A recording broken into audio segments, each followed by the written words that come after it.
The New York Mets picked up a huge win on Friday night as Edwin Diaz both worked himself into and out of a bases loaded situation to complete a wild save for the New York Mets.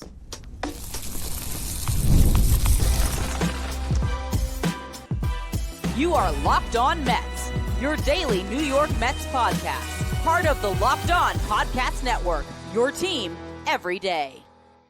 Hello to all you amazing Mets fans. You're watching Locked On Mets, part of the Locked On Podcast Network, your team every day.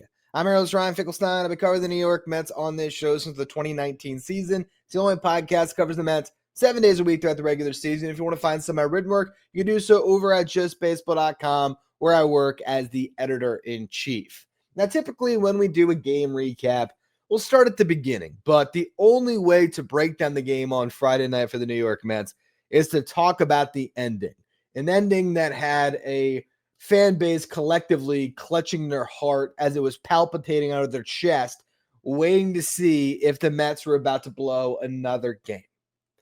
Edwin Diaz comes on for the ninth inning of a one-run game, and the Mets this year just have not been very good in one-run games. I'm actually looking right now at the record. I'm surprised that they're 23-22. I'd have to do some more digging on that. My assumption would be a lot of those wins came earlier in the season when the Mets were getting it done with their pitching staff. Do you remember in the beginning of the year where the Mets did not make a single roster move with their staff for about the first month of the season when Max Kranick and Huascar Braziban were pitching to like sub-2 ERAs and the Mets were just rolling? Well, we've been long removed from that. And this team has struggled with the bullpen, whether it's Ryan Helsley, Ryne Stanek, Reed Garrett blowing up before he ended up having the injury and needing to go down for a little bit of a respite.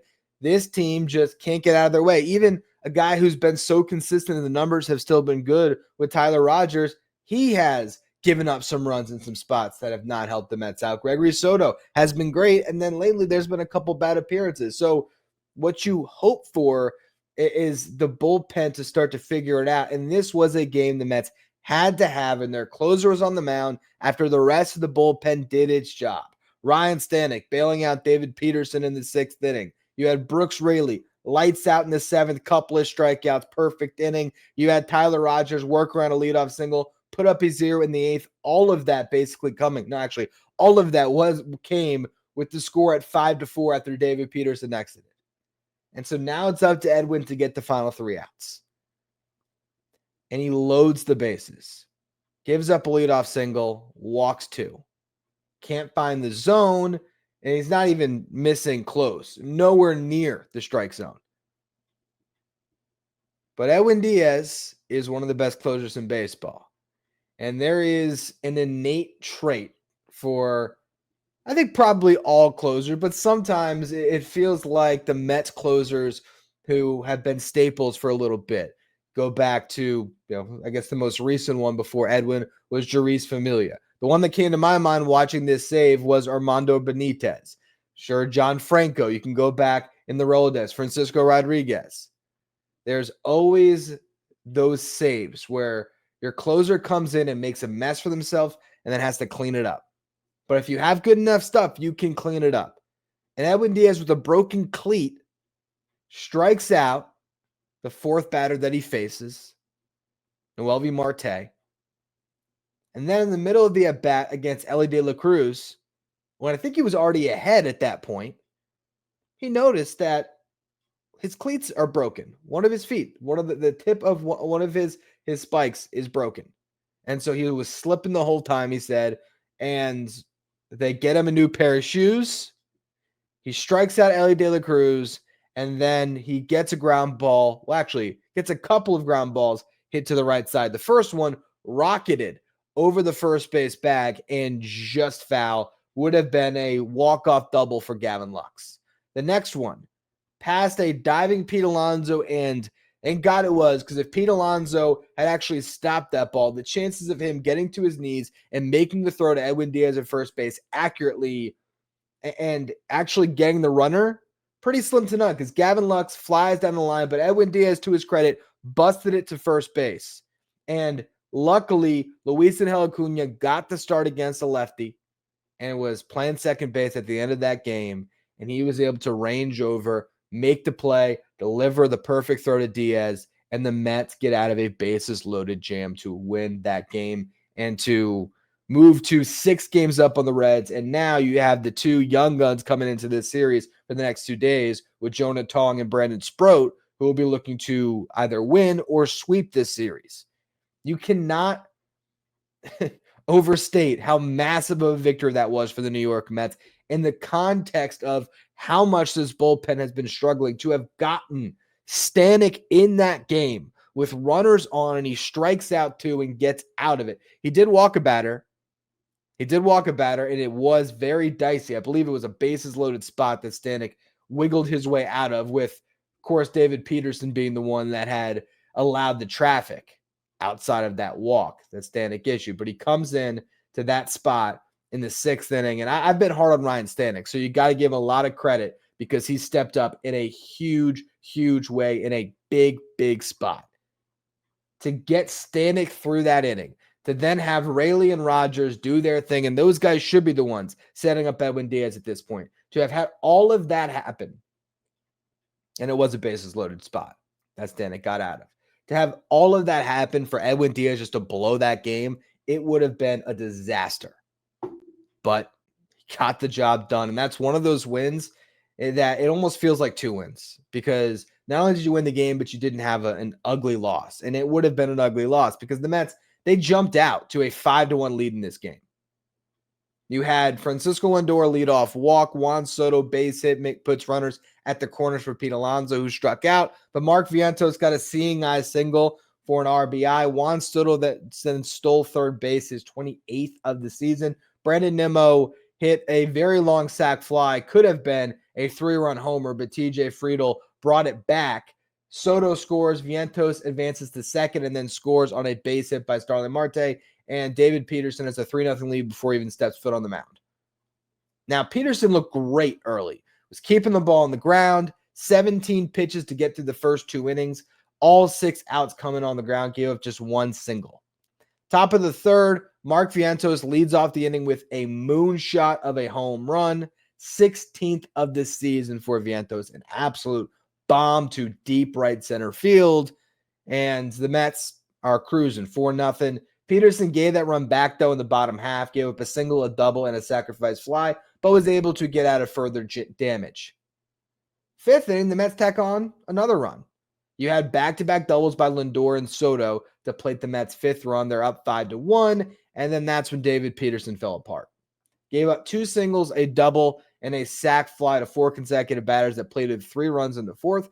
But to his credit, he settled back in the 5th inning, put up a 1-2-3 frame, and was sitting at 70 pitches going into the 6th inning before he gave up a single and a walk, which sandwiched a strikeout in the middle there. And then that's when they went to Stanek after he issued the walk. So you had the 2 runners on, Stanek comes in, gets the strikeout, issues the walk to load the bases, and then gets the huge strikeout to get out of it. And then the bullpen after that was nails until Diaz, and then when it mattered most, Edwin Diaz locked back in.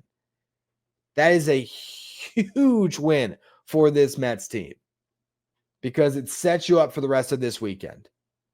And maybe, just maybe, this can build some momentum for that bullpen.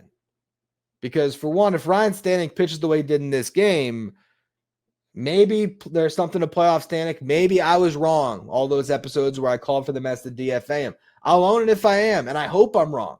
Because when Ryne Stanek is on, we saw it last postseason. He was great. Maybe he's just one of those guys like an NBA player who's just sort of like plotting their way through a season, doesn't really matter too much, just trying not to get hurt. And then when the lights, turn on and you get to the playoffs, that player just turns their game up to another level. Maybe Ryne Stanek is the Jimmy Butler of MLB relievers. Who knows? But if you get him right and you have this bridge of Rayleigh and Rogers to Diaz, all of a sudden you're cooking with a little bit of gas. And if you can get Ryan Helsley going too, watch out. So what I want to talk about next is the biggest news of the day, which was the fact that Kodai Senga accepted an option. So we're going to go through that. He's going to be down in AAA. I'll talk about what that means for the Mets. And then we're going to look at what is the best pitching staff the Mets can put together for throughout the rest of the regular season And then we'll even put our eye towards what a playoff staff could look like. So we're going to get to all that stuff here in just a minute. Today's episode is brought to you by Zippix. Need a boost to power you through your day without reaching for another cup of coffee or an energy drink? That is where Zippix caffeine toothpicks come in. Instead of the crash you get from sugary drinks, Zippix gives you a clean, convenient burst of caffeine anytime, anywhere. If you're looking for that nicotine satisfaction, they've also got Zippix nicotine toothpicks as well. I've used these bad boys, the caffeine toothpicks, before a big meeting, and it's just kind of a surprising thing, right? Just chew on a toothpick for a little bit. All of a sudden, I get the extra edge without the jitters. They're pocket sized, they're discreet, so you can take them anywhere, whether you're on a road trip or, again, if you're just at your desk at work. Zippix is the way to go. The flavors are legit, like the peppermint, watermelon ice, and the spearmint. So it's not just energy; it actually tastes good. Ready to try them out? Go to zippixtoothpicks.com and use the promo code LOCKEDON for 10% off your first order. That's zippixtoothpicks.com. Promo code LOCKEDON. Zippix Toothpicks, energy and focus anytime you need it. If you're watching on YouTube, do me a favor and hit that subscribe button. Help us get closer to our next goal of 15,000 subscribers. I would love to get there by the end of the season. We only got 3 weeks left, so I really do appreciate all of you who continue to subscribe. So we've been talking about it for a couple days now. Would Kodai Senga accept an option to go down to the minor leagues and try to get right? He did not have to accept this. The Mets did have 3 options, but because Kodai Senga was a very established pitcher at the time of signing with the Mets, he was able to get a clause in his contract, which is standard for a guy of his caliber, where he could not just be optioned to the minor leagues without his approval.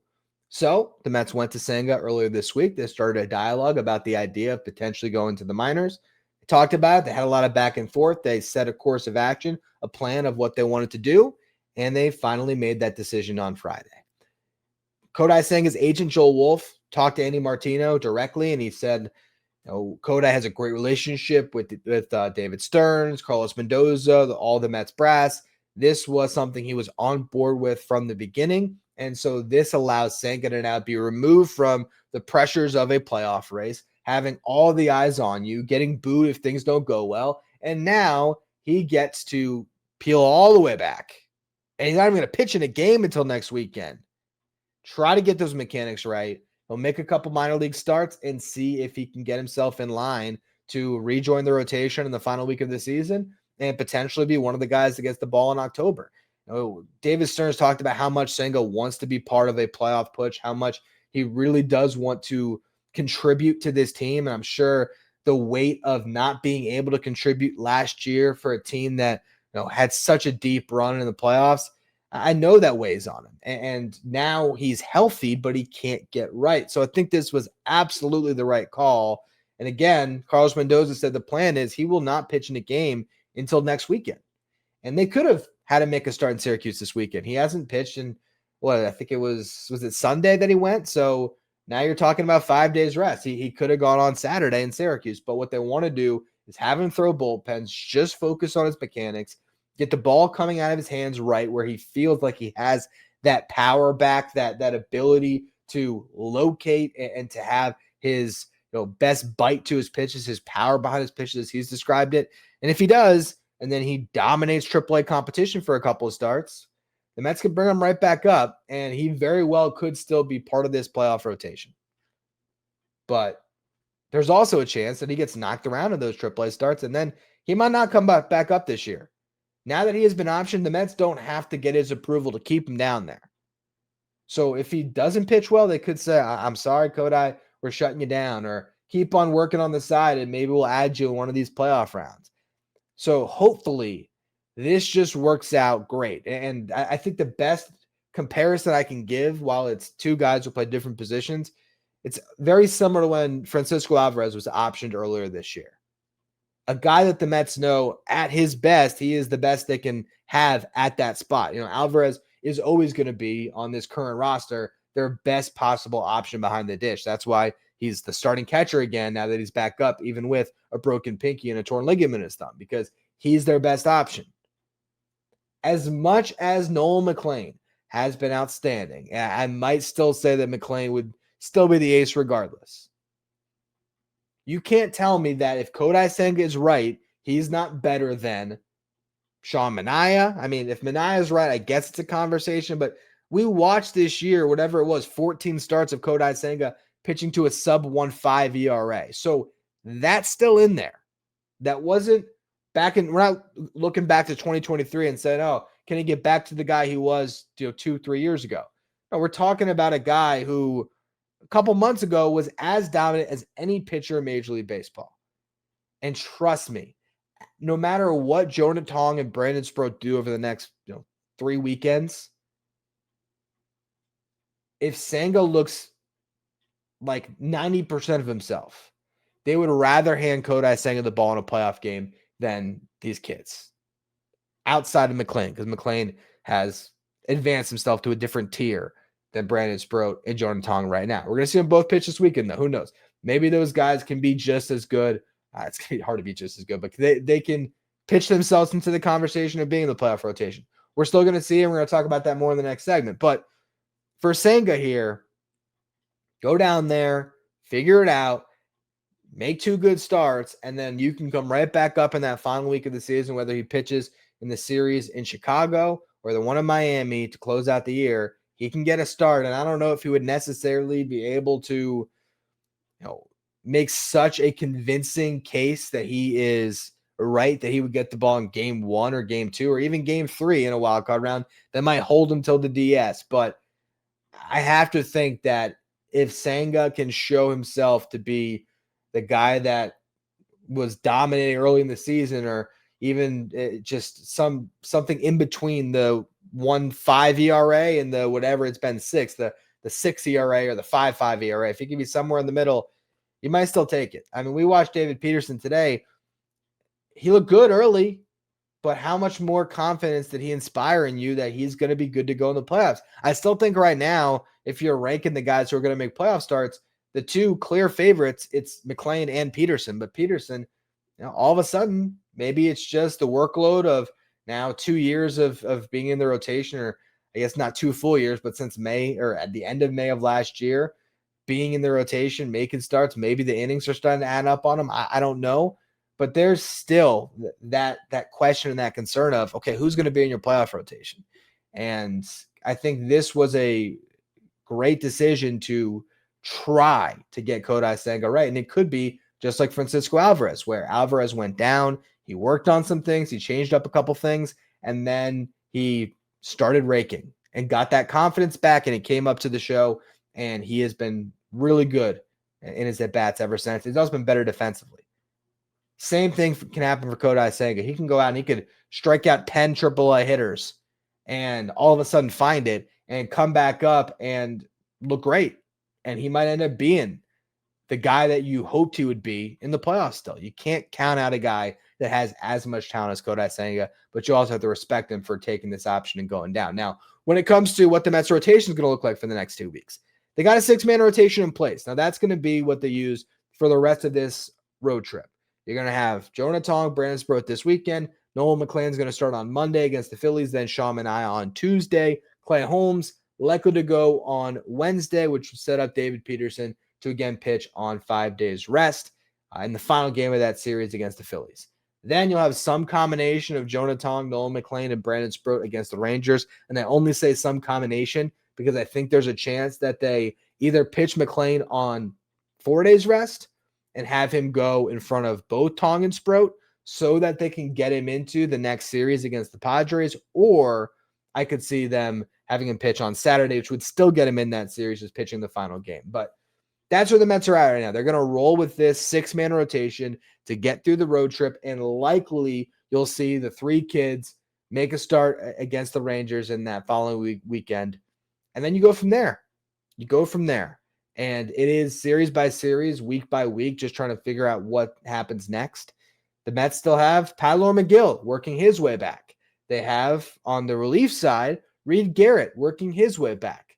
So there's other pitchers that are going to enter the fray here. And if you look at the Mets roster currently, there's 3 guys that you probably don't want to be on your roster when you're gearing up for a playoff push. With all due respect to Kevin Herget, Justin Hageman, and Wander Suero, who took the place of Senga on the roster today.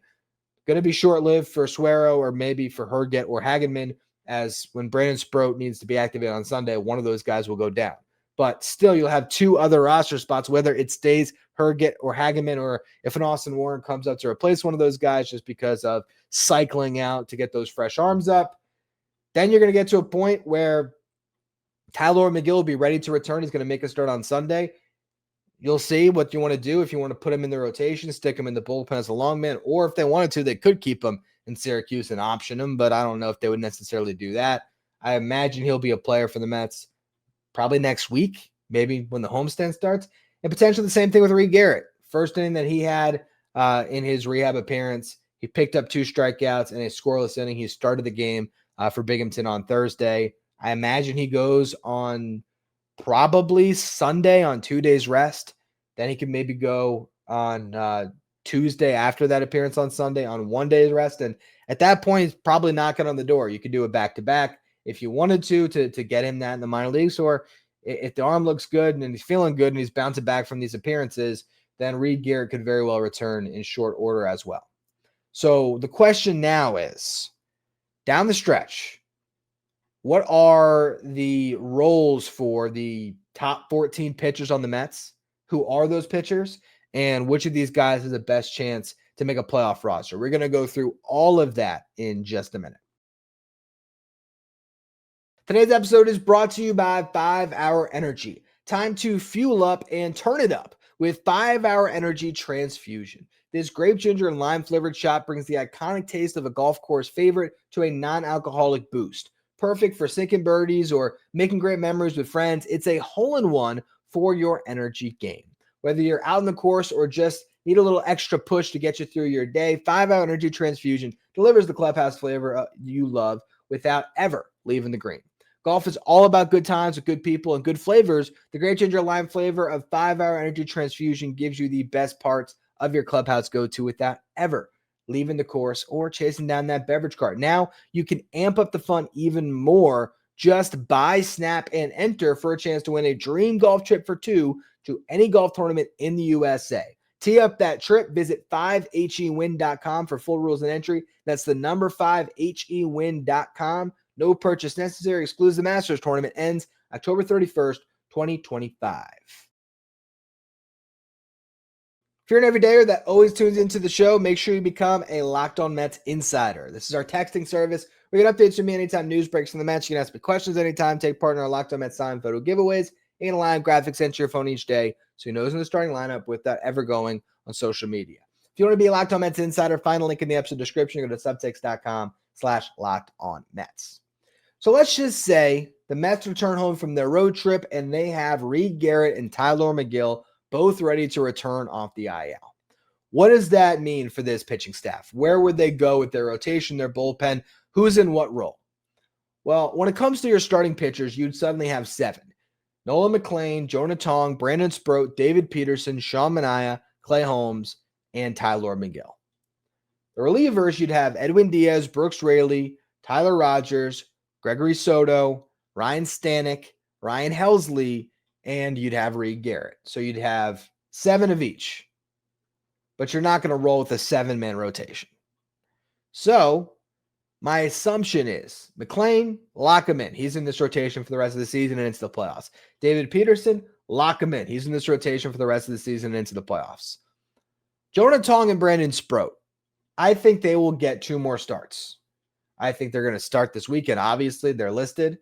And I think they'll probably start next weekend, sort of regardless of what they do.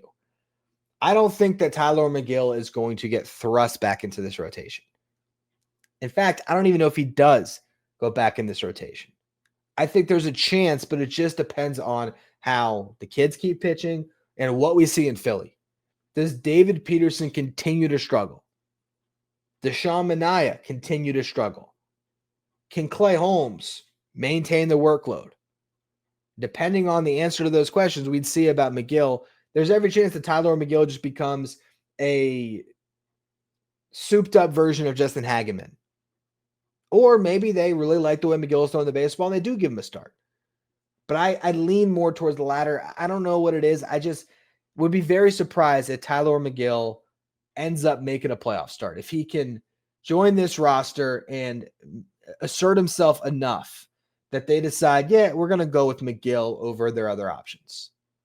So I almost look at Megill and think maybe he's a little bit of filler at this point, but you'd rather have Tylor Megill than Justin Hageman. No matter how good Hageman has looked in the big leagues this year, I still would be very surprised if they didn't have Tylor Megill join this team when he's ready to. I mean, they're having him make another start, I think partially to kick the can down the road, but also he hasn't gotten above 75 pitches in his rehab stint just yet, I don't believe. So getting him, over 80 pitches, closer to 90 pitches, it's still a good thing to have another fully stretched out starter to make these decisions.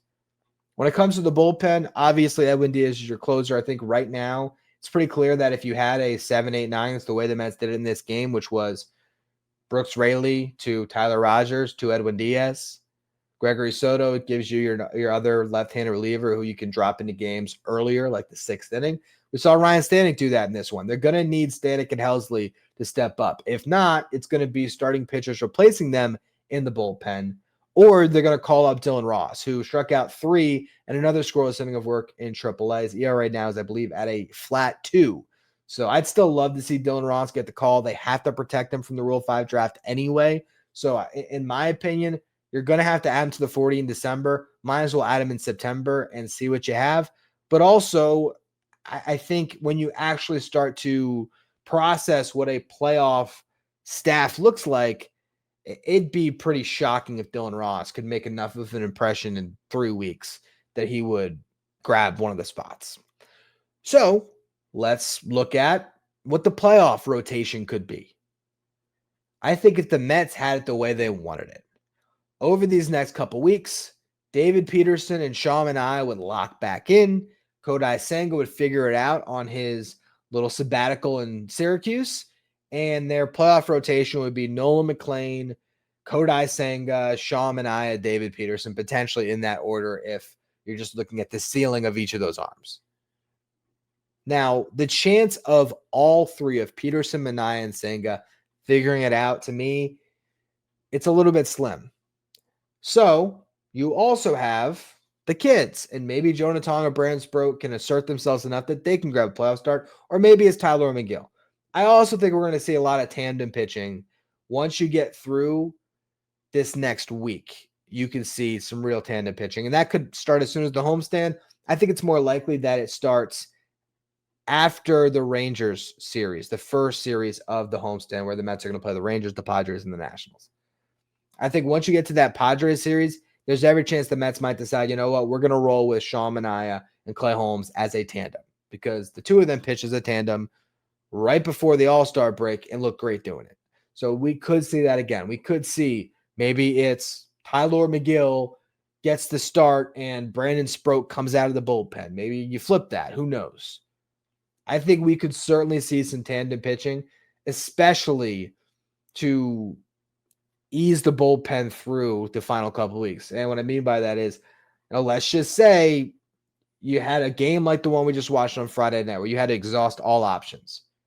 It would be really nice to know, okay, this weekend you're going to have a Tylor Megill available to go in either of those games, similar to what they have with Justin Hageman. But it could be a little more scheduled where, all right, Megill's going to go on Saturday, and actually, maybe you had a situation where Nolan McLean goes 8, and so you didn't have to use the bullpen that much, and then maybe you sort of change your mind, and maybe you tandem Megill with another guy the following day. But the Mets are going to get creative with how they are maneuvering their staff to get through these final 3 weeks, to just win as many games as they possibly can. And all these guys are auditioning because even if they aren't playoff starters, if Tylor Megill shows an ability to come out of the bullpen and strike out 5 guys one time through a lineup, he's more valuable for the playoffs. Same thing with Sean Manaea. I think if you look at the starting pitchers who are best suited to hop into a playoff bullpen, it's Clay Holmes, because obviously he's done it before as far as being a reliever. I think Manaea, because he does have the experience of pitching out of the bullpen with the Padres to draw on. And then I think it's Megill because of the combination of stuff and experience. And what I mean by that is while Megill has not had extended runs in the bullpen, he has pitched out of the bullpen. He's also a veteran. And I think it's a lot easier for Megill to adjust to a bullpen role on the fly than it is a guy like Brandon Sproat who's never really done it before. At the end of the day, the best arms are going to go. This is winning time. It's not going to be, Kodai Senga and Sean and I are making this amount of money, so they get playoff starts over Brandon Sproat and Jonah Tong if Brandon Sproat and Jonah Tong are pitching better. If the kids pitch the best, it should be the kids in the playoff rotation. But you just have to see how things work themselves out. What intrigues me about the Mets, if we're talking about what they can do in October, if they can get Helsley and Stanek right, which is a massive if, but let's just say they figure them out, and Garrett returns off the IL healthy. The fact that you could have in your playoff bullpen Edwin Diaz, Brooks Raley, Tylor Rogers, Ryan Helsley, Ryne Stanek, Gregory Soto, Garrett, and Clay Holmes as a reliever again.